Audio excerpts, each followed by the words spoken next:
if you've been popping ibuprofen every time your joints ache, your back flares up, or that headache won't quit, I need you to watch this video. Because there's something sitting in your kitchen right now that, as science says, can reduce inflammation in a similar way, without the side effects nobody warns you about.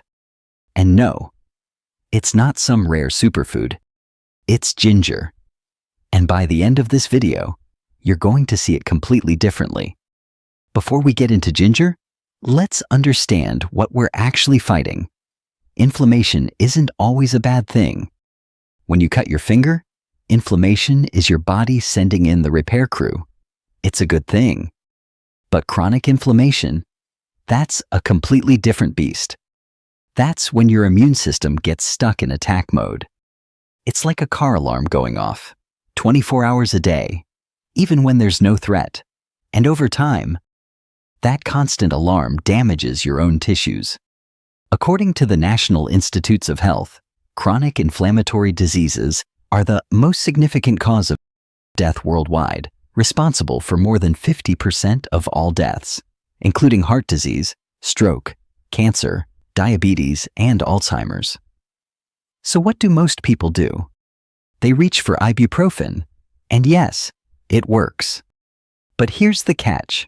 It blocks enzymes called COX-1 and COX-2 that trigger inflammation, but it also blocks those same enzymes that protect your stomach lining, support your kidneys, and help your blood clot properly.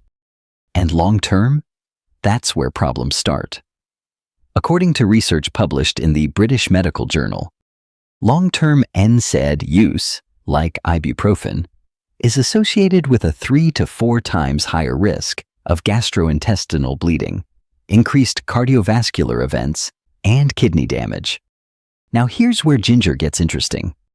Ginger isn't just one compound. It has over 400 active compounds. But the stars of the show, the ones scientists keep studying, are called gingerols and shogaols. Here's what they do. These compounds block the same COX-1 and COX-2 enzymes as ibuprofen and block another pathway called 5-LAX. And here's the part that really blew my mind. Ginger reduces something called NF-κB, the master switch of inflammation. That's something ibuprofen doesn't fully do. Let me show you what the research says. In one well-known double-blind study, people with knee osteoarthritis were given either ginger extract or a placebo for 6 weeks. The results were pretty impressive. The ginger group saw a 63% drop in knee pain and a 59% reduction in stiffness. And the best part? There were no significant side effects reported. In another study from the University of Georgia, researchers looked at daily ginger use and its effect on use and its effect on exercise-related muscle inflammation. They found it reduced inflammation by about 25%, which is actually similar to what you'd expect from a standard over-the-counter anti-inflammatory dose. And in a big review that combined 9 different clinical trials, researchers found something consistent. Ginger significantly helped reduce pain and disability in people with osteoarthritis. In fact, the overall effect was strong enough that it came close to what you'd see with standard doses of ibuprofen. So let me break it down side by side so you can see exactly what we're dealing with. Now I want to be really clear here. If you've got a serious injury, a high fever, or pain that's really intense, ibuprofen absolutely has its place. That's what it's designed for. I'm not saying throw it away, not at all. But here's the key point.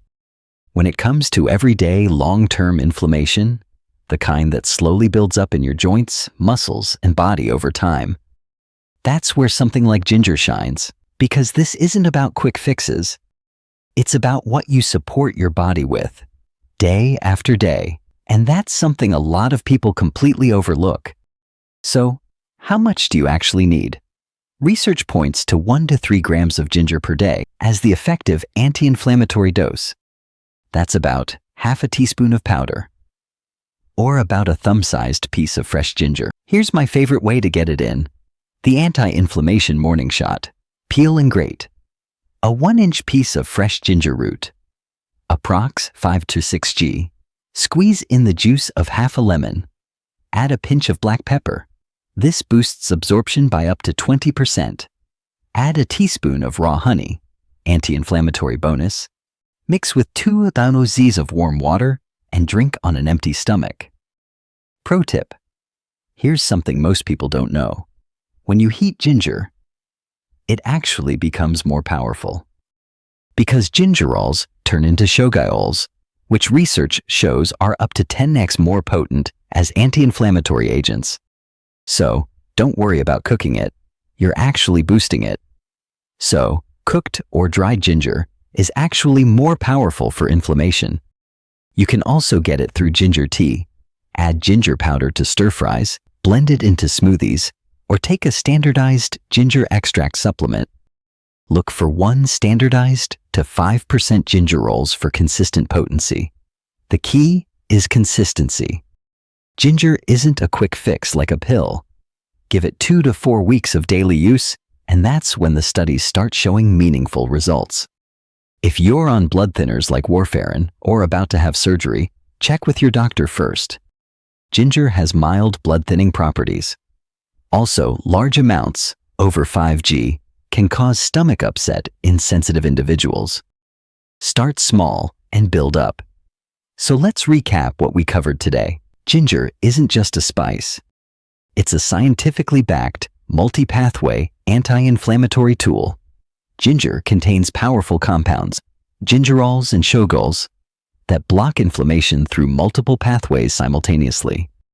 It tackles COX-1, COX-2, and 5-LAX, while also lowering the master inflammation switch, NF-kB. Multiple randomized controlled trials show it reduces pain and stiffness comparably to ibuprofen, without the gut damage, kidney stress, or cardiovascular risks that come with long-term NSAID use. Aim for 1 to 3 grams a day, be consistent, and give it 2 to 4 weeks. The science is there, it's affordable, it's natural, and it's probably already in your kitchen. If this helped you, hit like, it really supports the channel, and tell me in the comments. Do you already use ginger? Or are you going to try it? Subscribe for more simple, science-based health videos. I'll see you in the next one.